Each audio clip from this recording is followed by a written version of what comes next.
मित्रों, अभी डॉक्टर साहब कह रहे थे आप किसी भी विचारधारा के हों, किसी भी पार्टी के हो, किसी की भी दल के हों, आप जीवन में कुछ भी करना पर राम का विरोध मत करना।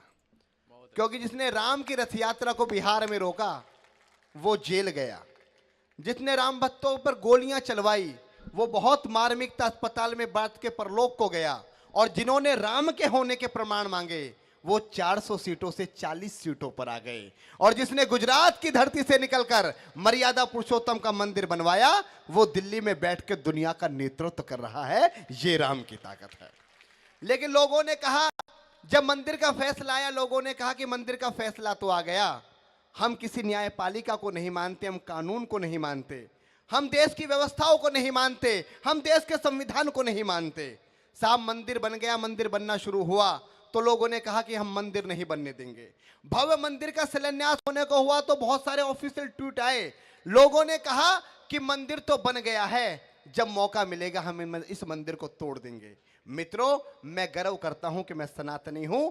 मंदिर किसी ताकत से नहीं बना, मंदिर किसी उन्माद से नहीं बना, मंदिर किसी की हत्या कर कर नहीं बना, मंदिर पूरे संवैधानिक दायरे में माननीय सर्वोच्च न्यायालय के आदेश से बना, उसके फैसले से बना।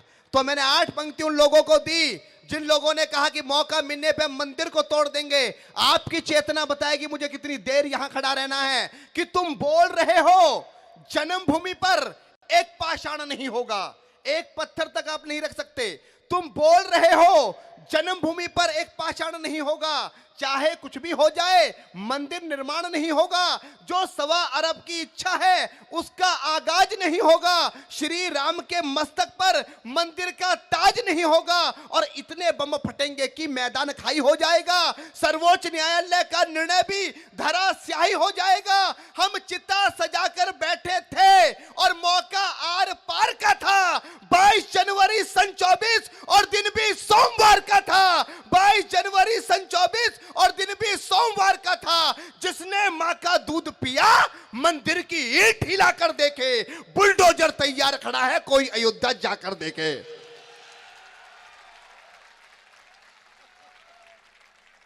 लोगों ने कहा तोड़ देंगे। टिप्पणियां इस देश में हो रही हैं साहब, और जो लोग धर्म से विमुख हो गए उन लोगों को कहां ले जाकर छोड़ा। मैं आपसे कहना चाहता हूं, जीवन में कुछ भी करना धर्म से विमुख मत होना, क्योंकि दुनिया में धर्म से बड़ा कुछ नहीं है। यहां पे बजनी चाहिए थी। शहीदों का परिवार यहां पर बैठा है, और यह हमारा सौभाग्य कि डॉक्टर साहब का जब कार्यक्रम होता है तो अधिकतर युवा लोग आते हैं। मुझे 80% से ज्यादा युवा चेहरे दिख रहे हैं। एक कविता युवा पर पढ़ता हूं, 15 मिनट केवल आपके बीच हूं।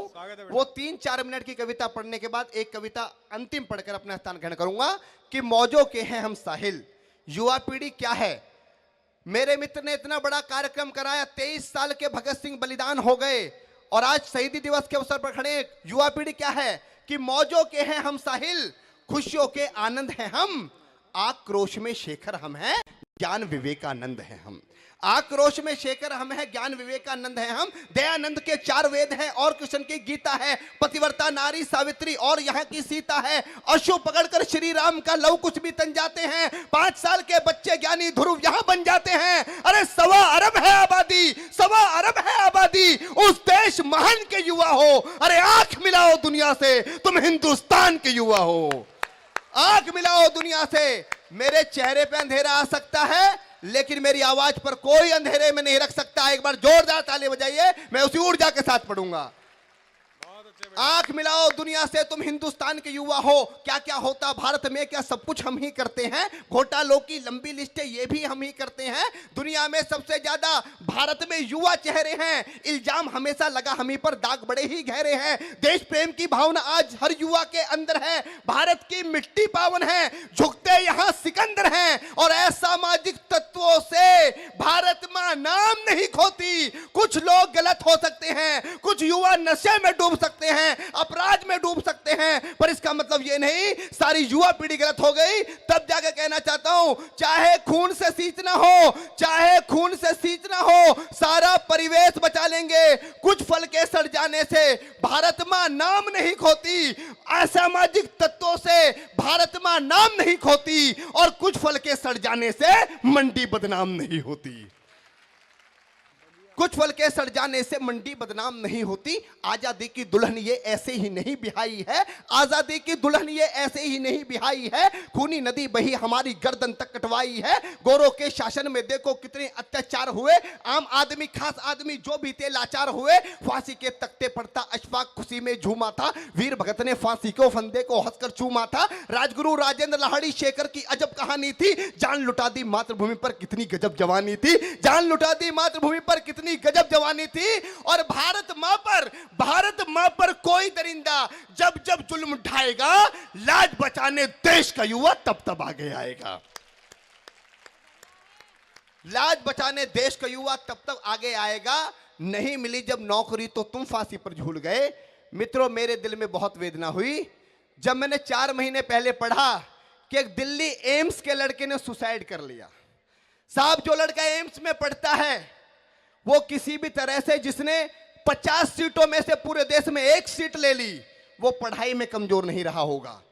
जो तीसरे सेमेस्टर में पढ़ाई कर रहा है वो कभी फेल भी नहीं हुआ होगा।